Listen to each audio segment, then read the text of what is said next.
Hi, ladies. Let me go live on Facebook and then we will get started.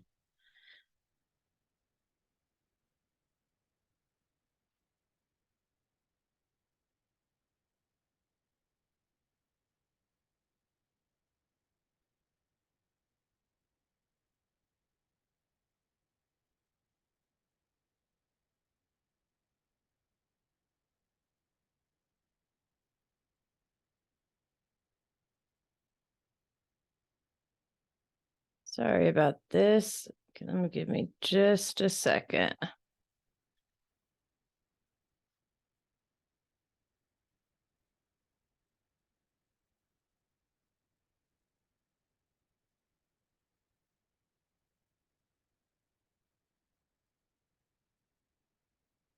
All right.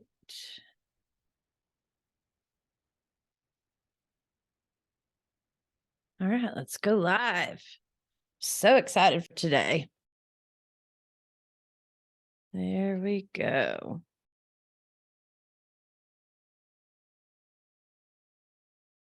All right, it's setting it up on Facebook. I hate that this takes a second to get situated, but I'm excited that we're able to do this. So, all right. Let me go ahead and X that out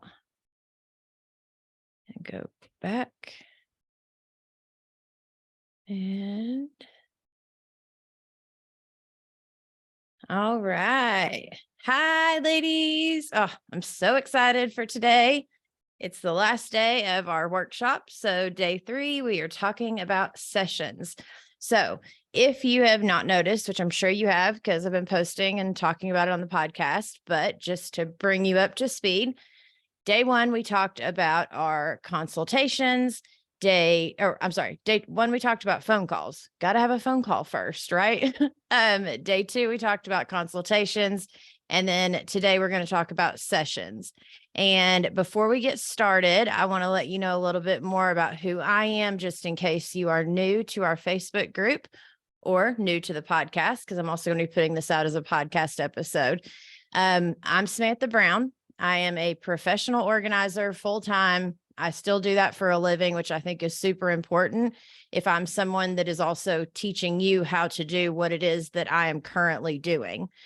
I wouldn't want to necessarily be teaching something that I am not still currently living on a daily basis. So I'm a professional organizer. I'm a declutter specialist because 90% of my sessions are decluttering sessions, and that helps the majority of my clients more so than anything, which we will definitely get into today. And then, I have a podcast, obviously, called Pro Organizers Coach.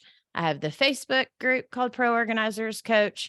And then I also have a YouTube channel where sometimes I just put out anything that I've recorded, that we have video that turned out good, because, life online, there's always something. But yeah, so I thank you so much for joining me. I am so thankful to all of you who have joined us here in the Facebook group. Real quick, I just want to remind you about my membership that I have, because the doors will be closing tomorrow night at midnight. So you've got one more day to come join us, or the doors are closed for the rest of 2023. And the reason I want you to come join us is because we are a sisterhood. This is not just the way that you would go on Facebook or that you would ask someone a question and get one answer. Just a minute ago, as I was getting ready for this, one of the girls in the membership, we have an app. So on your phone, you click that button and you're inside of the app. And all of a sudden, I got a notification that one girl had asked a question and like 2 or 3 others had already given her answers. But what I love about it is that when you get those answers, they already know each other. So they're giving each other answers based not just on their own experience, but also on their relationship with the person that is asking the question. And so that is the reason that I even created the group coaching community, is because, and the podcast for that matter, but specifically the group coaching community, is because I always felt so lonely in my business, in the beginning, in the middle, even before I started it. I was always, it's one thing to type in something and get an answer from somebody, but to really have connection and to have a group of women that I can be like, oh my gosh, like just today I was talking to one of the women, Trista, and she had actually heard one of the podcast episodes I just put out. So she sent me a quick message and she was like, you almost gave up the membership. Why didn't you, call me? I would have talked to you and made sure that you did not do that because we need this. And so the reason I'm sharing that is because it's so hard to convey the value that you get inside of the group coaching community between the networking with other organizers, the sisterhood of support, the inspiration that you're getting from other women all over the country that are running their businesses, the the group coaching, the replays, the workshops, the co-working sessions, like the list just goes on and on and on. And I would love to have you come join us. And honestly, if you want to join us for 1 month and at the end of the 1 month, you're like, you know what, I'm just not getting enough value out of this, then, you can quit the membership. No harm, no foul.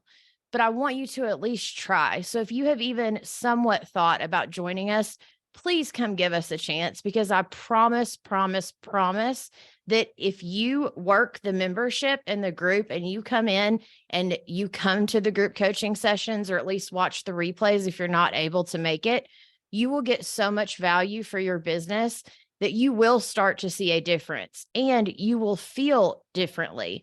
Because for me, it's all about knowing that I am helping my women succeed. The ladies in the Facebook group, the ladies in the membership, my podcast listeners, this is a calling from my heart to help you succeed in your business. And honestly, it's not just for professional organizers. It's also for women that have cleaning businesses. Because for me, my story, I started as a cleaner. And I'm going to get into that a little bit more later on, because I think that that is very pivotal in how I got my business to where it was, because it takes time to get your business off the ground and to get clients consistently. So in the meantime, how do you pay your bills? And so in my opinion, you should definitely be able, and if you're anything like me, you're obviously, you just want to help people. You're probably a multi-passionate entrepreneur.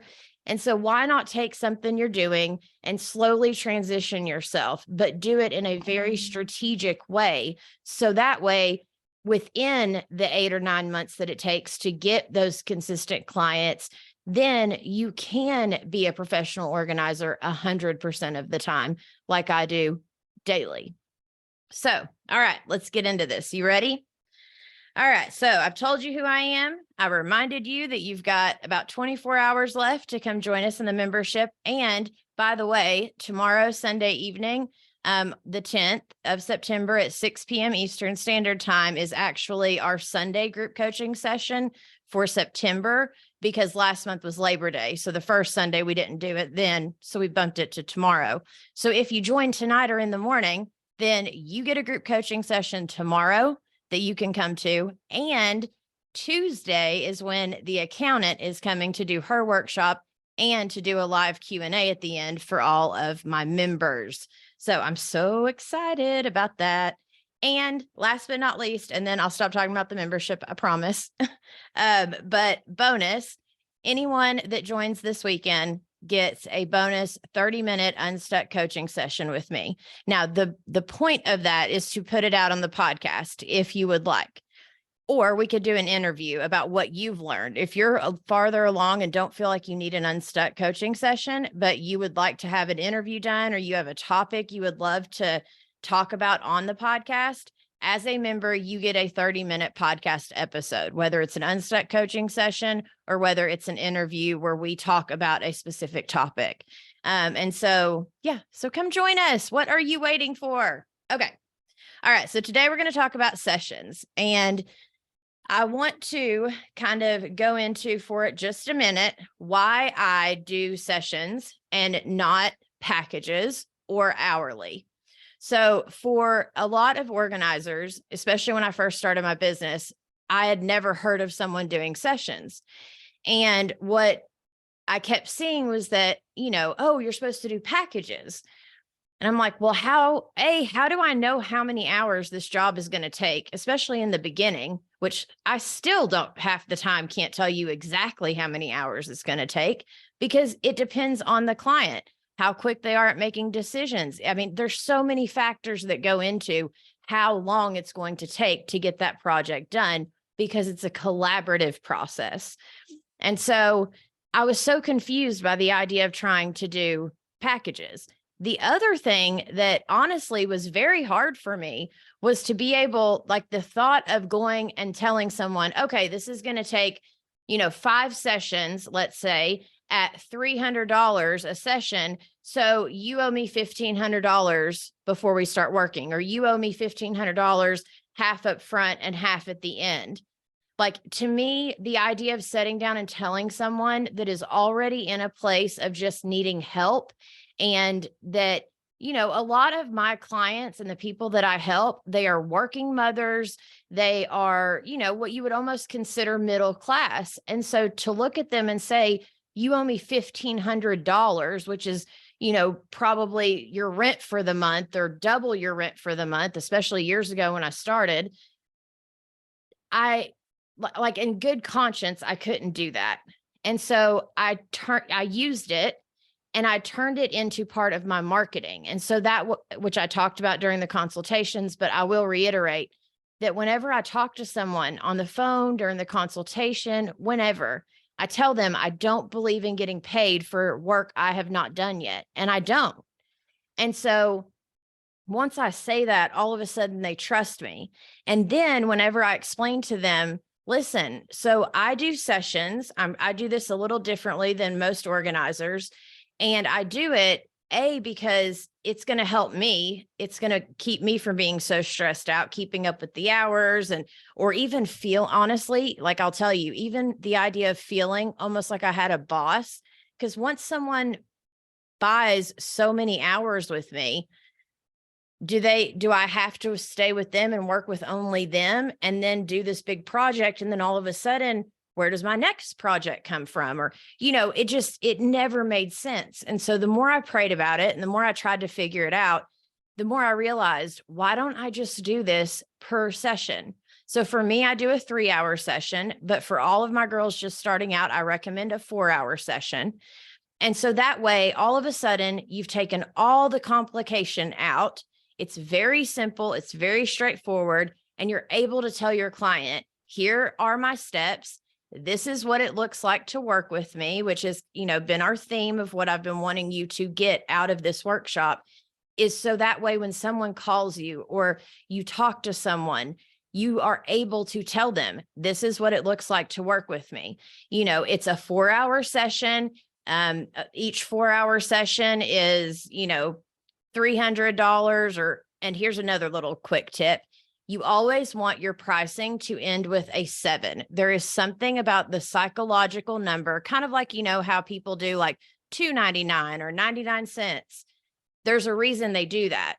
But now, because we've gotten so used to that 99, there's actually something about the 7. So for me, I do like $247, or like for the membership, it's $47 per month, or for, my sessions, it's $297 for a 3-hour session. You want to make sure there's a 7 at the end because it makes them feel like they're paying less. So that's a nice little tip for you that has worked very well for me. But you want to be able to tell them, it's a 4-hour session. My 4-hour session is $297, let's just say.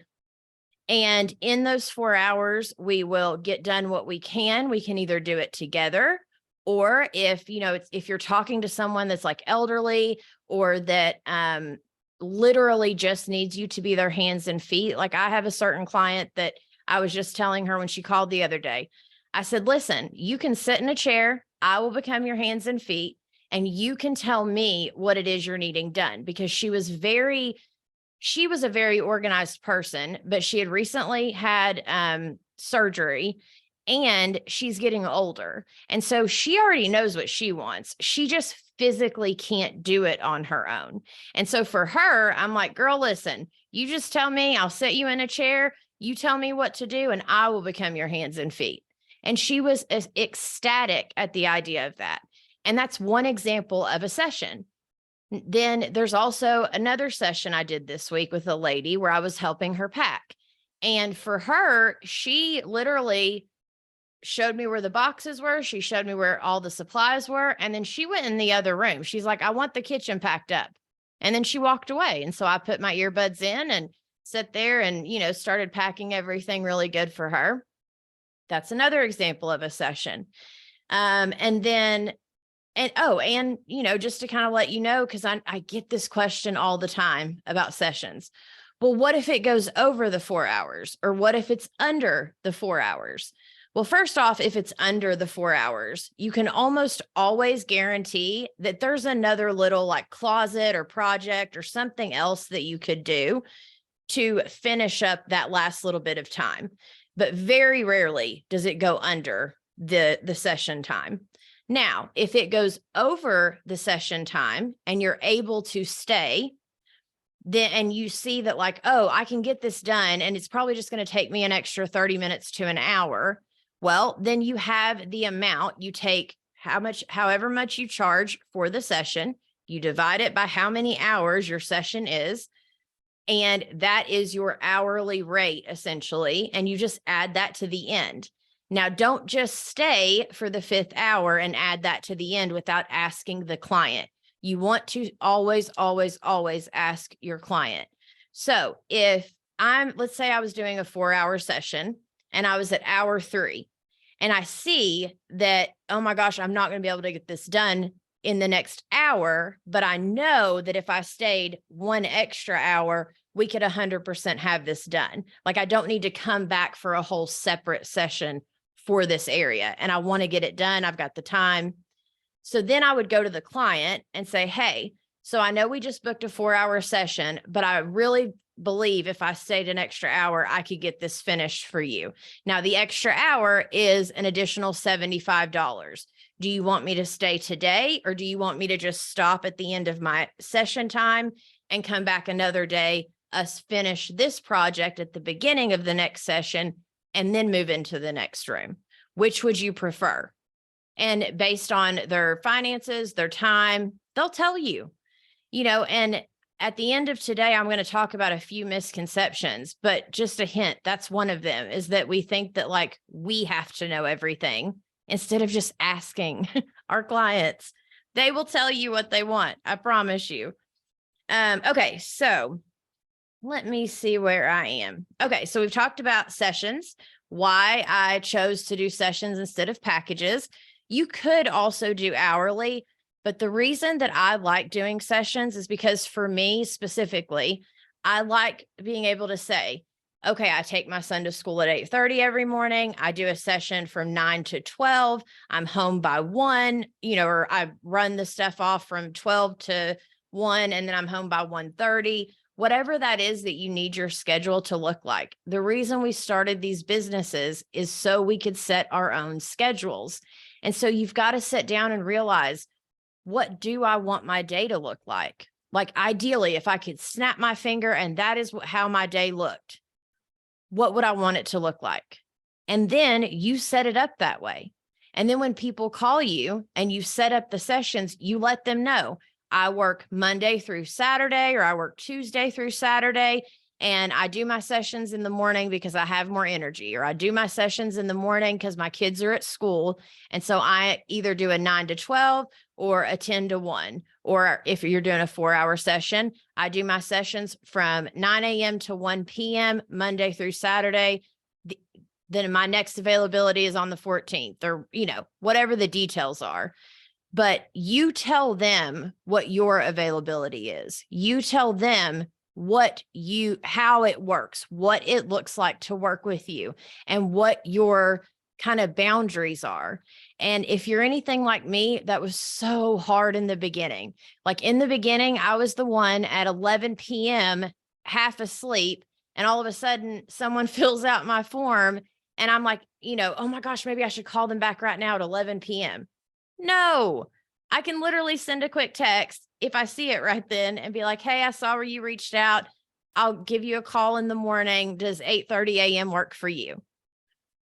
There are so many, or you can turn your phone off and literally wait till the next day to respond. That's okay too. Unless you're paying for the lead with like Angie's lead and stuff, because that really does matter how quick you get back to them.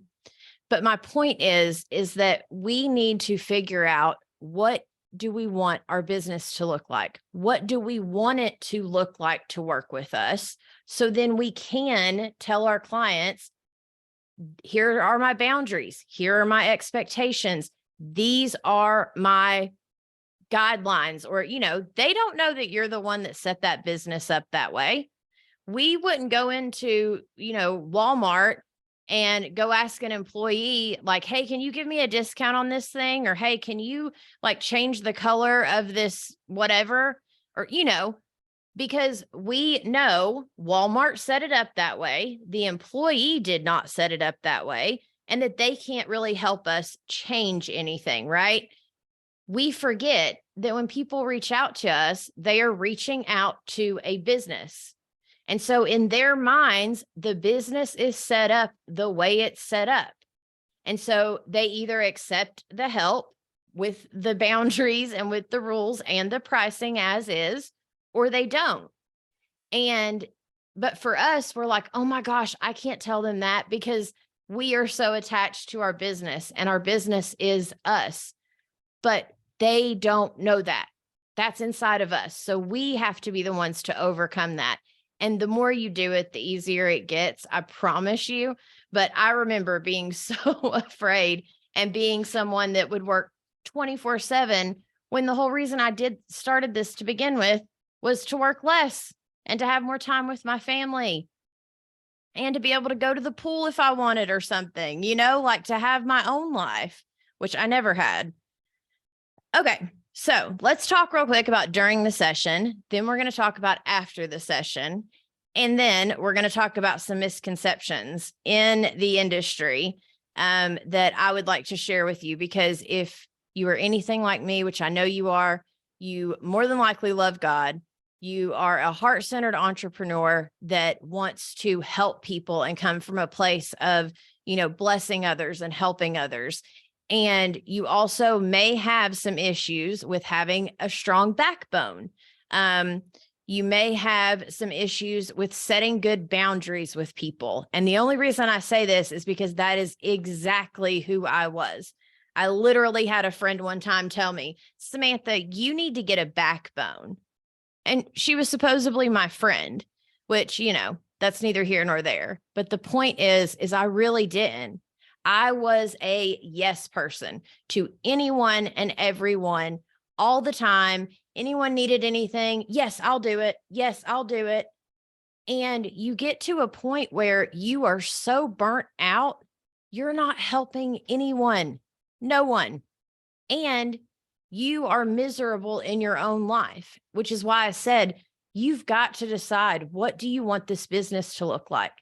Now, when you're first starting, I 100% understand and agree with and remember having to take any job I can get at any time, having to change my schedule around. But I did it with the intention of, as this starts to grow and as word starts to get out about me, I do want to set my own schedule, and I do want to make sure I'm only doing morning sessions. I do not do evening. For you, maybe you can only do evening and not morning. That's fine too. But we have to be willing to put it out there. Whatever energy that we are showing up with and whatever effort we are putting into our business is what is going to come back to us, but it takes time. So, all right, let's talk about during the session. When you go to a session, of course, you want to arrive absolutely on time, but probably even a few minutes early, because we're professional organizers. And we all know that everyone hates it whenever, we're not Comcast, where we're going to be like, oh, well, I might be there between 8 a.m. and 2 p.m. Sometime in there. And it might be Wednesday or it might be Thursday. No, I'm kidding. Okay, so we want to arrive on time and with a friendly attitude, because we want to make this fun for them.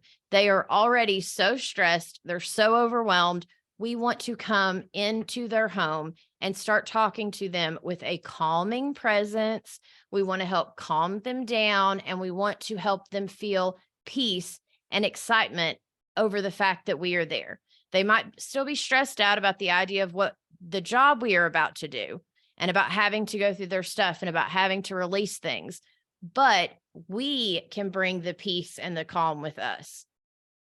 So you want to greet your client and you want to briefly review the objections for the day.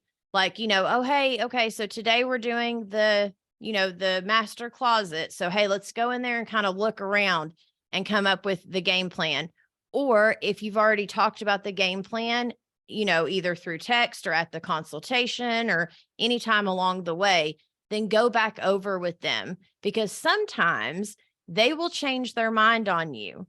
I had a lady not too long ago that I was actually doing her master closet, and I'm maybe 30 minutes into the session, and I walk out and she has pulled everything out of her laundry room into the kitchen and it's just everywhere. And I was like, okay, so are you wanting me to keep working on the master closet, or are you wanting me to help you with that? And she's like, oh no, I've got this. You keep doing what you're doing. And I'm like, okay. So I go back to doing what I'm doing. Well, maybe another hour or so go by. We're getting closer towards the end of the session. And I see that she still has it everywhere all over the kitchen. And I could not leave her like that. So I told her, I said, listen, let me put the master closet on pause. Let me help you get this squared away, because you seem to be kind of struggling right now. And if we do it together, we can knock it out. So that way it's done for you. And then my next session, when I come back, I'll pick up where I left off in the master closet. She was like, okay, great. Thank you so much. Because I was out here, she was so stressed by that point. And so that's why I say we've got to ask our clients and we've got to be able to go with the flow. I think a lot of us are type A's. We love to have a plan, to stick to the plan, always don't deter. But it's actually the opposite in business. It's nice to have a plan, but you still have to be willing to pivot, whether it's in your business, whether it is during the middle of a session. Like you've got to be willing to go with the flow and know that that's okay. As long as that client's happy when we leave, then our goal was accomplished. Now, we may leave and end up inside of ourselves being like, man, I really wanted to finish that area today, being frustrated. But to them, as long as they're happy, that's okay. And then we can come back to finish it off, whether it was the master closet or the bathroom or whatever that was, we can always come back and pick that back up another day. So, all right, back to assessment and planning. So we get there, we say hi, we talk to them about, hey, so the goals for today, we had decided we were going to do your garage. Is that still the plan? Or do you still want me to help you with the garage today? Or have you decided there's another place that you'd rather me work? You can always even ask that. Or you can walk in and just say, hey, okay, I'm ready to get started with the garage. Let's go in there, if you don't want to give them the option of changing the plans on you. So it's all about how you word things. All right. So you conduct the walkthrough of the space with the client. You discuss any specific issues or challenges. Again, like you want to reiterate with them, like, hey, during the consultation, you said that this specific area right here is really hard for you, or gives you a lot of stress. Is that still what we're working on today? Are you ready? Like that, we're going to tackle that. You ready to get this done? And just remind them, you want to develop the plan for the session, outlining the tasks and the priorities. Like, hey, what are the main priorities that we get done today? Now, another tip, take the before photo. And I say this because I don't know how many times I get to a session and I'm like, all right, let's go. And I'm so excited to get going that I forget to take the before photo. And then after, I go to take the after photo because I always remember that part. And then I'm like, oh my gosh, I didn't take the before photo. So what I've learned is it is so much better if the clients have approved, during your consultation, they said it was okay to take photos. It is always better to take a before photo and not need it because you know, the before and after wasn't what you thought it was going to be, than to not take it. And then all of a sudden at the end of the session, you realize it would have been one of the best befores and afters you know, had in your portfolio. The other thing that I love to do with my before photos, even if a client says, no, you cannot take photos, there's kind of two ways to get around that, or not around it, but to offer as a suggestion for them. One is you can say, hey, well, can I take the photo and you approve it before I use it in like on my social media? And if you say no, that you don't like it, then I won't use it. That's always, you know, something to kind of ask them like, hey, let me offer this to you that like, I promise there won't be anything that shows that it is, you know, you or your family or anything along those lines. If you'll let me take the photo and you don't approve them, then I will delete them. The other thing is that I've even done this for clients where they don't want the photo being taken for social media or my website or anything like that. But then I do tell them, okay, let me go ahead and take the before photo, because at the end of the session, I want to be able to show you what it looked like when we got started today. And then in front of you, I will delete it because I'm not using this, you know, if they're not comfortable with you using the before photos. These are just other options. But it is huge that you are able to show a client what their space looked like before you all got started that day. Because a lot of people, we live in it, so we don't see it.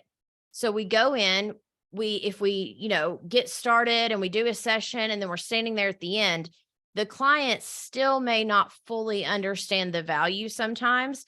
But if at the end of the session, we have that before photo to turn around and show them, all of a sudden their brain sees that before photo and they're like, oh my gosh, is that really what it looked like before we got started today?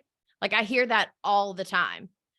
So that's another little great way to use your photos, even if they won't let you take them. But most clients are 100% fine with it as long as you let them know that there won't be any personal information in the before and after photos. So then you definitely want to take those before photos. All right. So you're going to start your session by decluttering and sorting. Now, I know a lot of you have heard this from everybody, you know, all the acronyms, you know, exactly how this works. So I don't want to go like too detailed into that stuff because you know, but there are a few like little things that I just wanted to bring up, right? So you start by decluttering items from the space. If you are standing in a session and you are overwhelmed, just pick a place to start.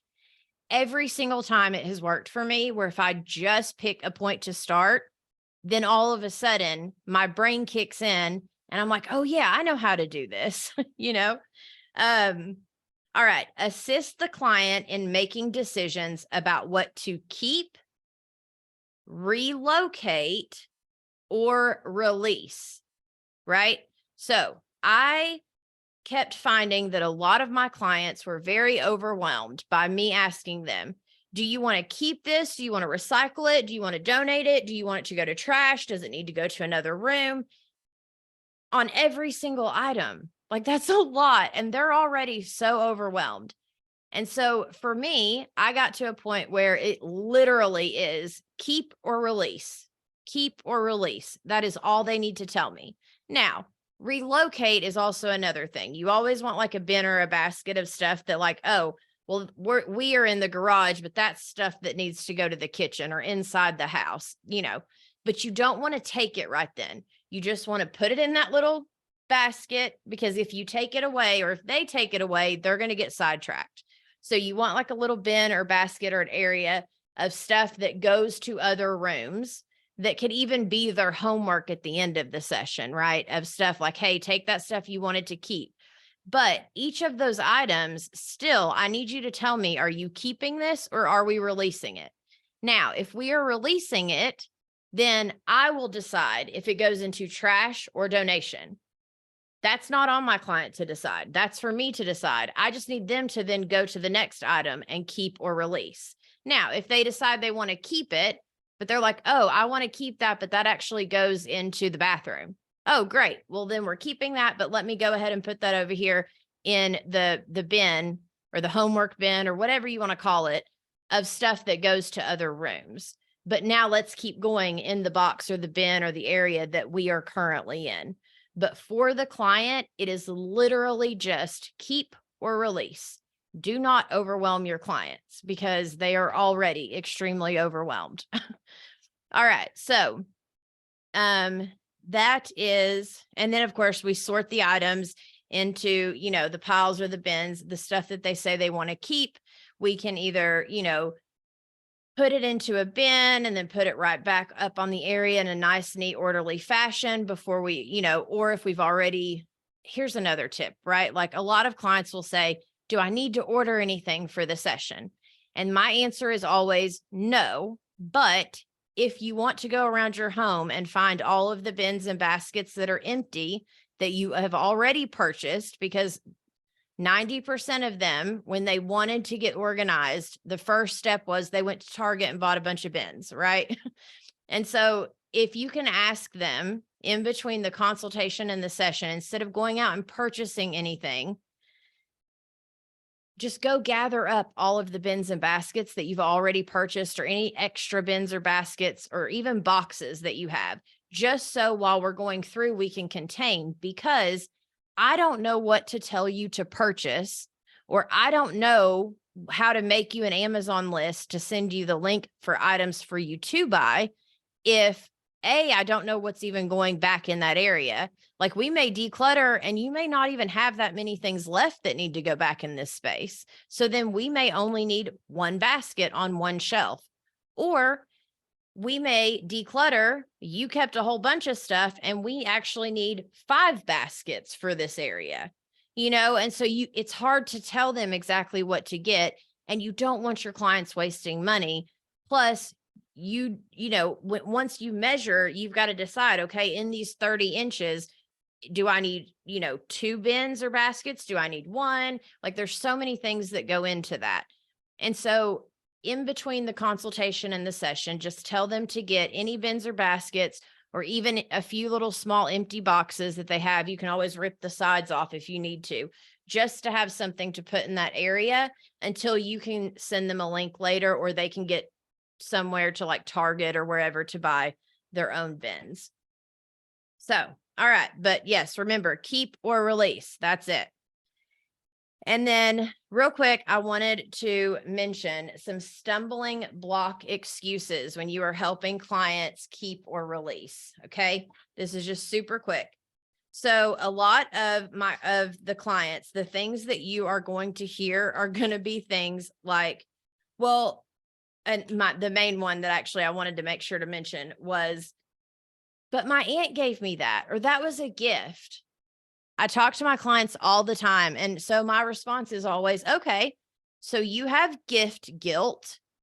How long is gift guilt supposed to last?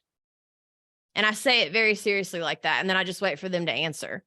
And normally they'll either kind of giggle or they'll be like, oh my gosh, you're right. I do have guilt over this gift.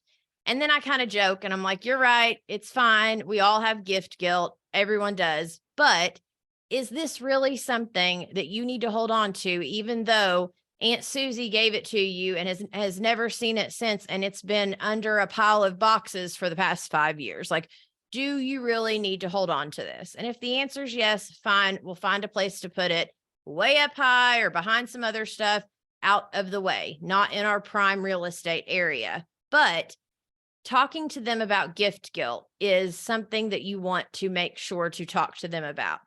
That is an excuse. It's like a stumbling block. It's a place where people get, like they stumble themselves up when they don't even have to.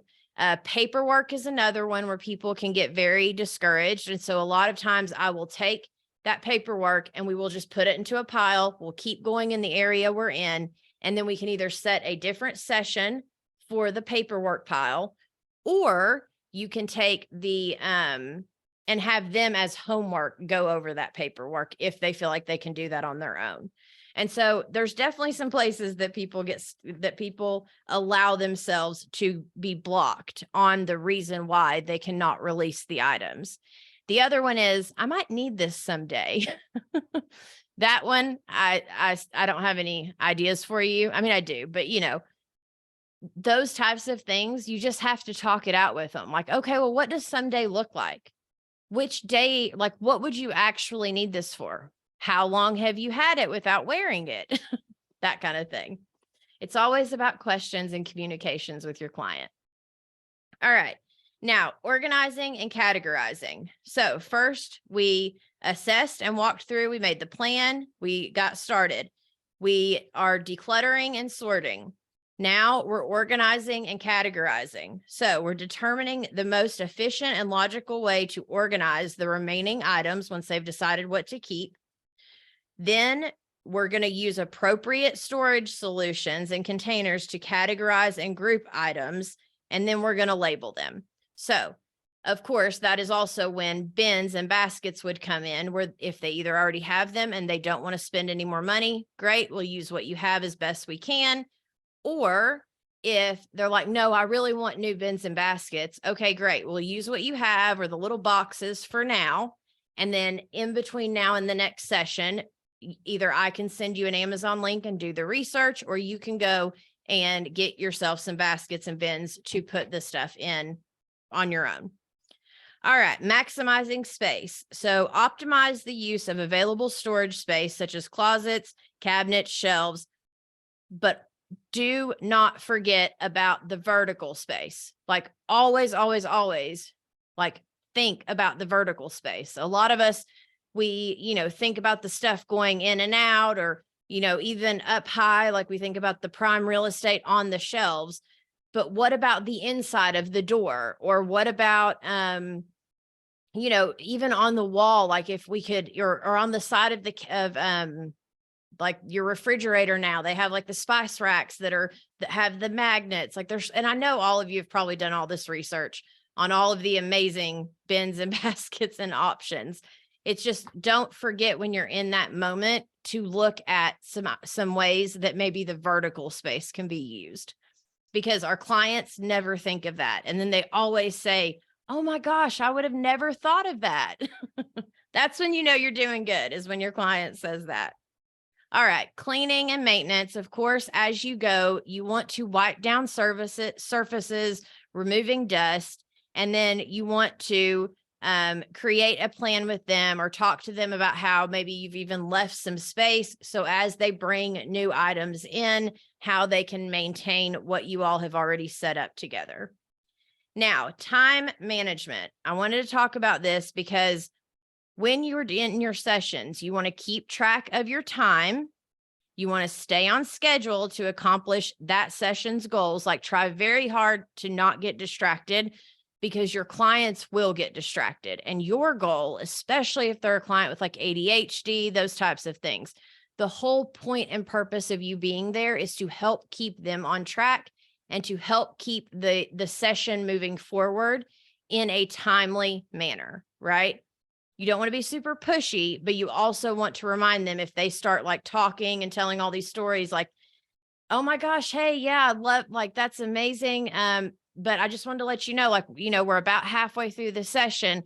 And so let's finish up this area so we can keep on going, because I want to get as much done for you as I possibly can during this session. Like, you want to make it about them and about the fact that you are there to help them.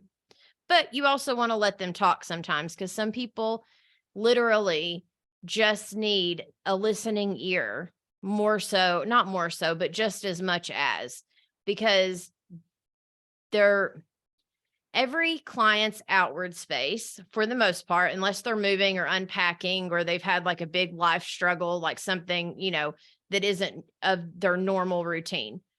But if you look at their space and you think, wow, the way their space looks is a reflection of how they feel on the inside, and you remind yourself of that, it helps give you a lot more compassion for the way that they are talking to themselves, for the way that they are feeling on the inside, which is also why I loved going and getting my life coaching certification, is because for me, having those tools to be able to like hold the space, ask powerful questions, talk them through some of it in a way that also then benefits the organizing process too, is super, super important. Like, we are there to help them, not just physically, but emotionally, in my opinion.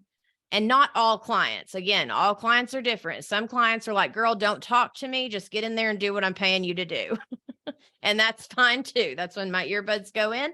I listen to a good podcast and I get my work done.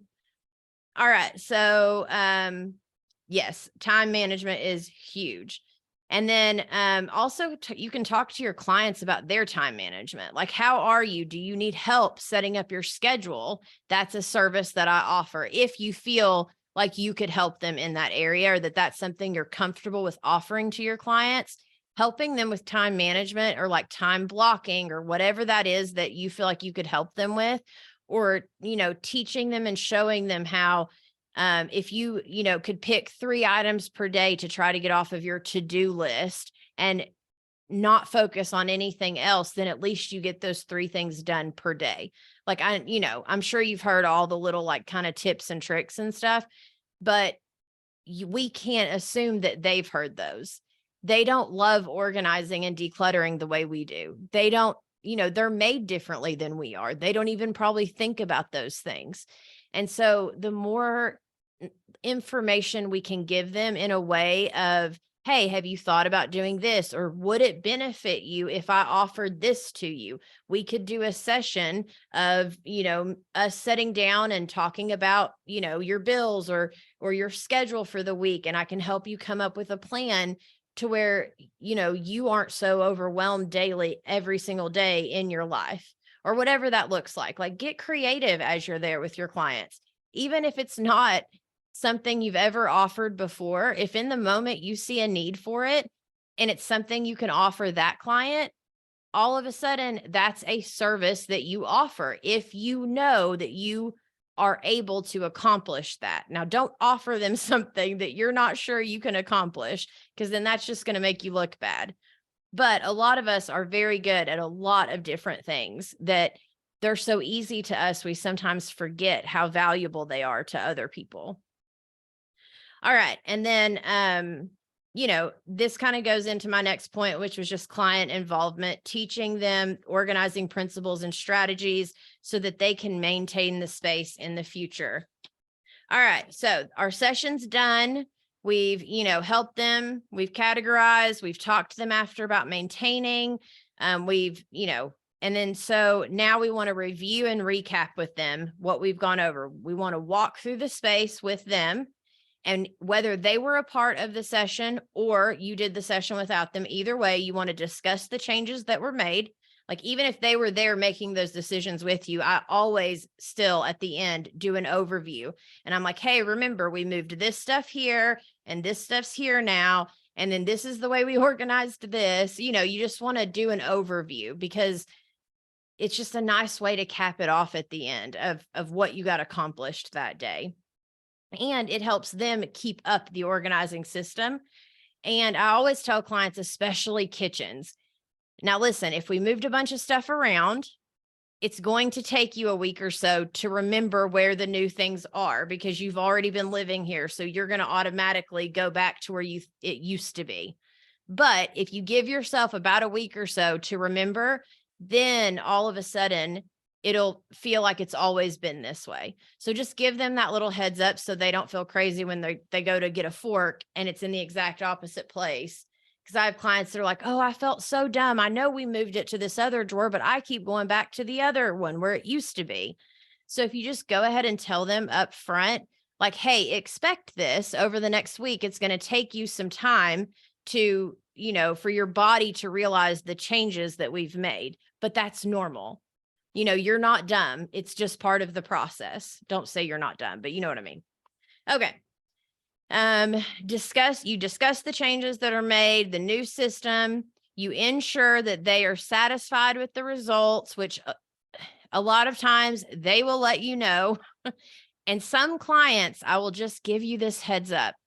Just because they didn't say how happy they were with the job you did, as long as they didn't complain about the job you did, then they are satisfied.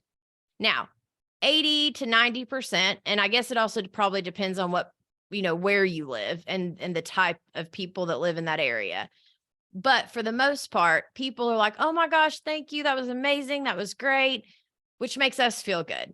But then every now and then we get those clients, and a lot of times guys, by the way, we get those clients that they don't say anything. They're just like, okay, well, here's your money. Goodbye, kind of thing. They're like, have a good day, or I'll see you next week at the next session.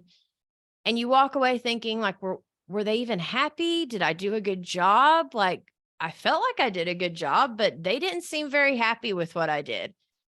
Just know that some people, if they didn't flat out say like, oh my gosh, this is horrible. Like, what were you thinking? You did not do a good job. If they didn't say something negative, then that's a compliment for them, right? Like, not everyone's made the same. So just don't take it so personally if you get clients, or when, because you will get a handful here or there, that don't act overly enthused about what you have done for them. Don't take it personal. All right. And then the last thing we're going to do, of course, or the last two things, we're going to take our after photos, which, you could have done before you brought them back in based on whenever you want to do it. Just don't forget to take the after photos. And the other tip is try as best you can, if you remember, to take it from the same angle that you took the before photo. So it helps it, where you can visually see how different it is before and after, if possible. If not, just take them and you'll figure it out later when you go into Canva. But that is also when you're telling them about, hey, remember we did these systems, and, you're talking to them at the end and you're going over what you did that day. That is when you will bring back out those before photos. And that is when you will show them, hey, I just wanted to remind you, this is what it looked like when we got started today. And this is how much we've accomplished in 4 hours. And then that's whenever the majority of the clients are like, oh my gosh, seriously? Like, did it really look like that? And that's when, you did a fantastic job. All right. And then after your session, you also, once you want to see if you want to ask them if they want any homework, right? Which you may have talked to them about it during the session. Some clients love homework. Some clients love homework because they can't afford for us to do every single itty bitty thing. And so since it saves them money, they're like, hey, tell me more stuff I can do in between today's session and the next session. And so, keep that in mind, but make sure to ask them. Don't just be like, hey, so your homework is, don't do that. Ask them, be like, hey, would you like me to give you some homework or some things that you could get accomplished between now and when I come back that would help us further along, towards our bigger goal? And they'll tell you either they do or they don't want homework. All right. So, if you give them the homework, you've taken the after photos, then you want to go ahead, and if it's not the last session, or it's not a client that only did like a one-time session for one specific area, then you want to go ahead and set up the next session while you're standing there talking to them face to face. Go ahead and pull out your calendar. And I would actually love to show you all what my calendar looks like. And it's hard to see, but I keep the widget on my phone. Let me see. I don't know if it's going to show. That literally has every single day. I have it color coordinated. And then that way I can go through and I can look. And if it's in orange, then that is something that is a to-do thing. And I put the time and exactly what it is. And then, if it's in another color, like blue for me is bills, or, organize your calendar in a way, or keep an actual paper calendar. That's fine too. But however you organize your life and your work and your schedule, go ahead and pull that out and be like, okay, so, today we got A, B, and C done. Our next session, I have next Friday and Saturday available. Do either of those days work for you? And then, just assume that they're going to book another session. They'll tell you if they're not going to, or if they need to wait a little bit more time, or if they're like, well, let me get some of this done and then I'll get back with you. Sometimes they'll get back with you and sometimes they won't. But a lot of times, if while you're still sitting there talking to them, you can go ahead and get another session on the books, even if it's 3 weeks out, then that's good. You've got another session on the books, put that on the books, then ask them how they want to pay. whether it's, Venmo, or did you want me to send you a Square link, or, however that is, they pay you. So now you've got another session set up on the books. They've paid you. You thank them, and then you say, oh my gosh, it was so great working with you. Let me get all of this trash and donations out of here. The way I like to personally do it, and the way I found that works best for me, is I normally take 2 loads, one for trash, one for donation. And I kind of look and see where their house is, and then where my local like dumps are or donation centers. I have a dump that I really like. There's a dump close to my house that I love to go to because they're so, easy and not picky. So a lot of times I will look for the donation center. I'll go ahead and pack my car with the donations that need to be donated. And I will then take and put like either, right outside their front door or in the garage, depending on where we were working, somewhere that's outside of the home, that I could, the pile of trash. So that way I can run the donations off. I can come back, load up the pile of trash, and then leave without having to like interact with them again. The point is for me to be like, okay, we've set up the next session. You've paid me. I'm going to go ahead and get, these donations loaded up. I'm going to put the trash out here. I'll be back to get it, but I will see you in 3 weeks. If you need anything between now and then, let me know. And it was such an honor to work with you today, or something along those lines. But that way, when you come back, you're not having to like ring the doorbell and go back in and grab the stuff again. And it just makes your time so much quicker, and not kind of awkward as you're leaving. All right. And then the other thing I wanted to mention is that sometimes some organizers like to send a follow-up email. That's 100% up to you if you would like to do that or not. Personally, I don't, but that's 100% up to you. A lot of, or some organizers will send a follow-up email, including like action items, maybe the recommendations of like, hey, I recommend you buy these products. I am a very not professional organizer. I'm more of a heart to heart, like, not friend, but like, we become more than acquaintances when I'm working with my clients. And so a lot of times I'll just end up sending them like a text through, with like an Amazon link or that kind of thing if I need to send them products. But you're more than welcome. Some organizers like to keep everything completely professional, and they don't want people either, having their phone number, or you can get a like Google Voice number that to where people don't have your personal phone number, but they still have your business phone number, and you can still send them texts and call them and that kind of thing. So it's however you would like your business to be ran. All right. And then, so and then at the end, like feedback and invoicing, you always want to collect feedback from your client if at all possible. Like, if you want to send them like maybe a questionnaire with a few questions, or if they are someone that, like, let's say you're doing their whole home, or you're going to be doing more than just 1 or 2 sessions, I would always wait maybe until you're closer towards the end of the working together, so they get to know you more progress has been made, because you want better feedback, more information that isn't just based off of their first or second impression of you. And then the same with the sending them the link asking for your 5-star review. You want to specifically, you want to wait until they are the happiest. I always send the asking for the 5-star review at the end of the session, that they are like glowing when I leave there, right? Like, they're so happy with the work we did that day. When I leave that day, that's when I send a text saying, hey, it was such an honor working with you today. I can't wait till our next session, but would you please do me the biggest favor and send me or give me a 5-star review on Google if I send you the link? I ask them, are you going to give me a 5-star review? Or like, I state it in a way letting them know I expect 5 stars. And so then of course they're like, yeah, absolutely. And then that's when I send the link. Now listen, probably 30 to 40% of the people you send the link to will never even take the time to go and leave a review.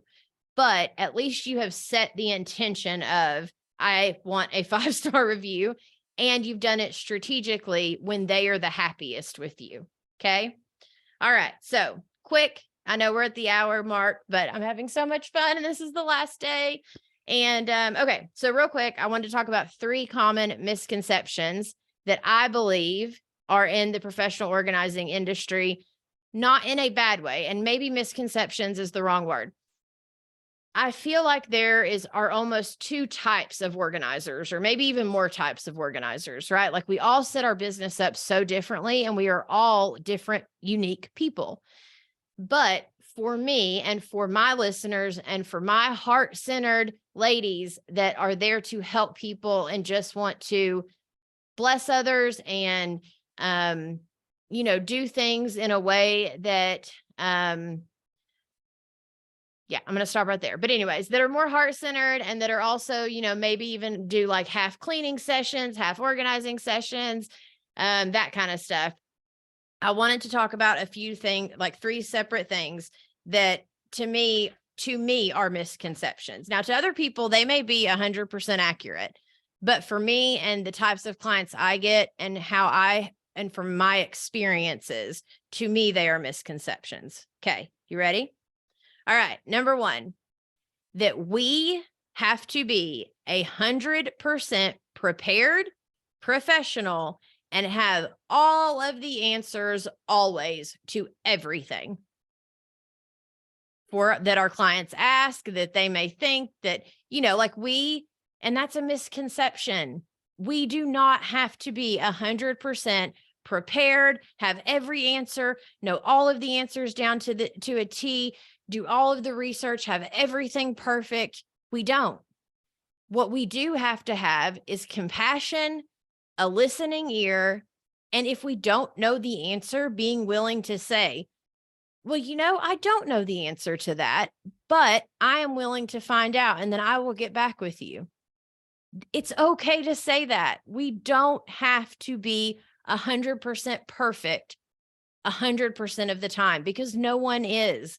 And the more honest that we are with people, like we think it makes us look unprofessional, when really what it does is it makes us more intriguing to people because they're like, oh my gosh, like she's not perfect.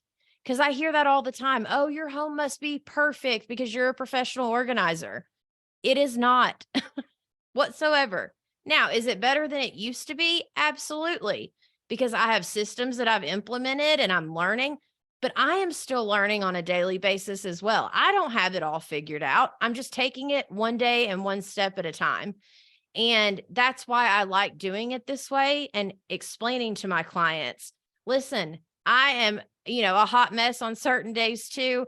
I'm figuring it out as well. And that's why I'm going to link arms with you and we are going to walk this thing out side by side. Same thing with my organizers that I coach, like I'm going to meet you wherever you are. I'm going to link arms with you. And so are the other ladies in the group. We're all going to link arms and we are going to support each other because none of us have it figured out.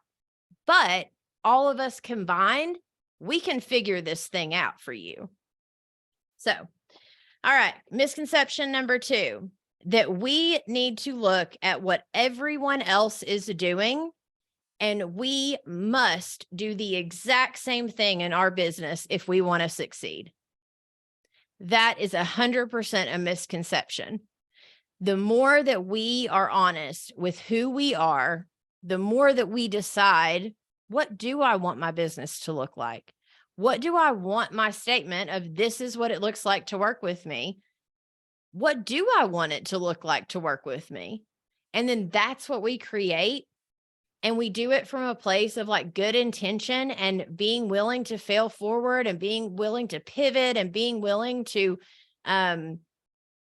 take it one day at a time, step by step, then we are going to be 1,000% more successful being who we are, who God has created us to be, than looking and seeing what someone's showing us on Instagram or on TikTok or anywhere, taking who they are and what God's called them to do and thinking that we need to do that for us.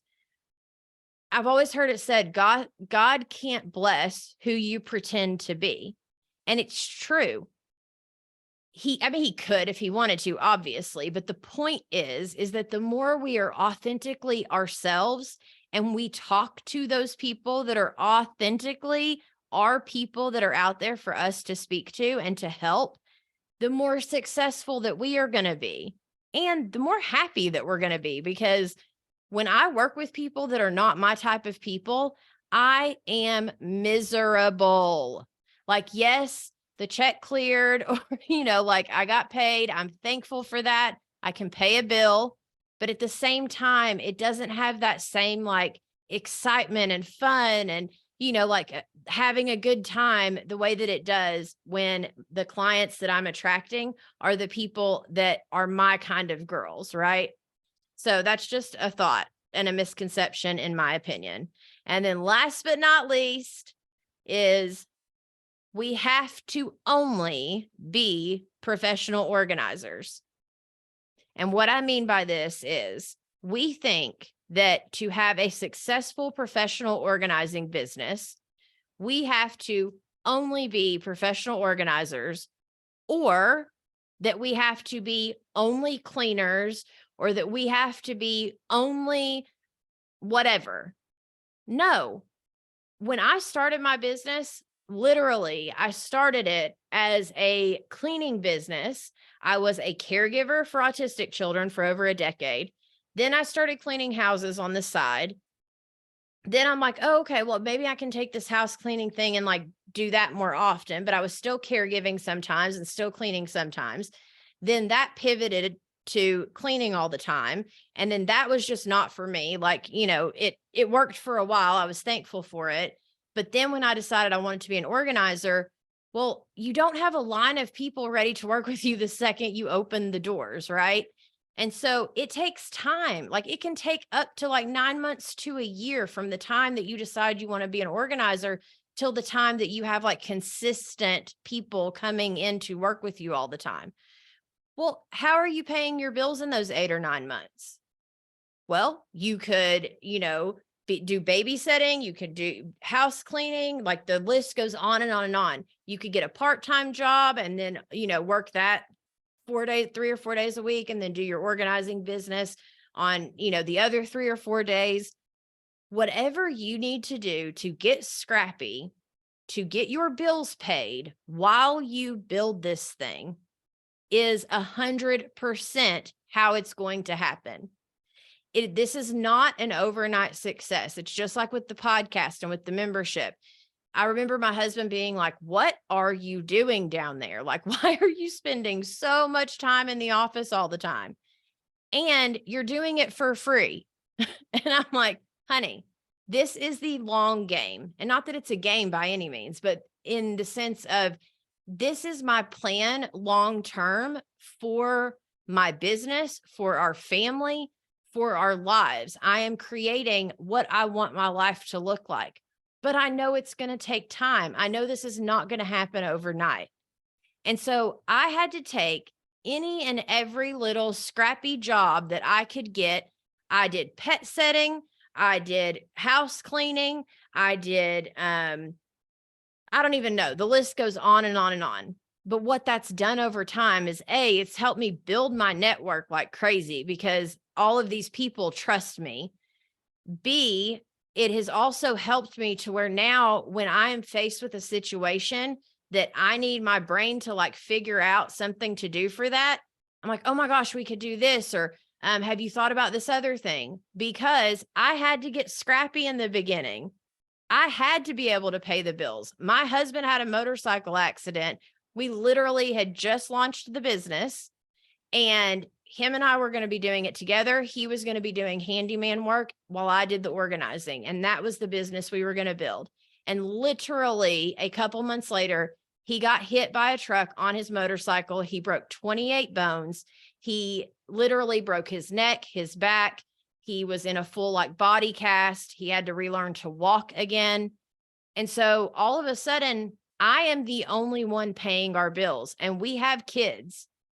We have 2 kids. We've got 2 dogs. We had our own stuff. Like I had to get scrappy. And so my question to you is, do you want this? Not tomorrow, But do you want this long term? Do you want to stick with this? Put your head down, decide that you are going to fight for this, and then do the next steps that you need to do to grow your business into what you know it can be. Have you been called to this? And if you have, then I am absolutely the person to help you. My girls are absolutely the ones to help you succeed and to come around you and support you. But if you are listening to this right now, you were meant to hear this. And so my point in saying that is that if you were called to this, then you can do it, because God would not call you to something that he has not equipped you for. So and if you're not equipped in this moment, it might be because as you're getting scrappy and building this thing out, all of a sudden you're becoming equipped. You're taking the next step, which is teaching you the next thing, to where, all of a sudden you look back and you're like, wow, look at how far I've come in such a short amount of time. And so that is what I want to leave you with. I thank you all so much for joining me in this Facebook group. I thank you for joining me in this workshop. If you are listening on the podcast, thank you for listening to my podcast, because every time one of you listens, leaves me a review, it honestly helps me keep going and knowing that I'm helping someone out there. And so I'm praying for you. I know that God has got you, because if he has you listening to me, there is a reason. And that reason is that he has called you. So if he's called you, he has equipped you or is in the process of equipping you. So I'm going to leave you with that, and you all have a blessed day. Thanks, Misha. Bye. Bye.